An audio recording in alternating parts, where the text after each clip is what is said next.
আসসালামু আলাইকুম সবাইকে। নবম শিক্ষক নিবন্ধন স্কুল পর্যায়ে আবেদন করব নাকি কলেজ পর্যায়ে? ভিউয়ার্স নতুন সার্কুলার কোন পর্যায়ে আবেদন করবেন আজকের এই ভিডিওতে আমরা বিস্তারিত তথ্যটি দিয়ে দিব। সবাইকে মোস্ট ওয়েলকাম আমাদের চ্যানেল এক্সাম রুলস এ। যদি ভিউয়ার্স আপনারা নতুন হয়ে থাকেন প্লিজ চ্যানেলটিকে সাবস্ক্রাইব করে বেল বাটনটি অন রাখবেন যাতে সকল আপডেট নোটিফিকেশন সবার আগে পেয়ে যান। চলুন ভিউয়ার্স শুরু করা যাক আজকের মূল ইম্পোর্টেন্ট ভিডিও। তার আগে ছোট্ট একটি কথা না বললেই নয়।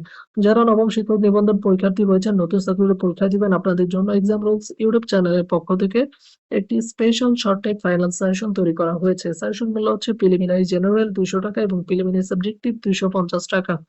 আমরা স্কুল পর্যায়ে ২ এবং কলেজ পর্যায়ের উভয় সাবজেক্টে সাজেশন দিয়ে থাকি যা আপনাদের পরীক্ষার জন্য 90% কমন উপযোগী। যাদের সাজেশন গুলো লাগবে তারা স্ক্রিনে দেওয়া নম্বরে হোয়াটসঅ্যাপ অ্যাকাউন্ট আছে। এই নম্বরে মেসেজ করুন বা সরাসরি নাম্বারে কল করতে পারেন। চলে আসি ভিউয়ার্স মূল ভিডিওতে। নবম শিক্ষক নিবন্ধন স্কুল পর্যায়ে আবেদন করব নাকি কলেজ পর্যায়ে? ভিউয়ার্স নতুন সার্কুলার আপনি চাইলে ২ টা পর্যায়ে আবেদন করতে পারবেন। চাইলে স্কুল পর্যায়ে আবেদন করা সম্ভব, চাইলে কলেজ পর্যায়ে আবেদন করা সম্ভব। কিন্তু আমি সাজেস্ট করব আপনাদেরকে যে ২ পর্যায়ে প্রিপারেশন নিতে গিয়ে আসলে চান্স পাওয়া খুবই টাফ। সেক্ষেত্রে আমি অবশ্যই আপনাদেরকে সাজেস্ট করব স্কুল পর্যায়ে আবেদন করুন। কারণ স্কুল পর্যায়ে সিট সংখ্যা বেশি।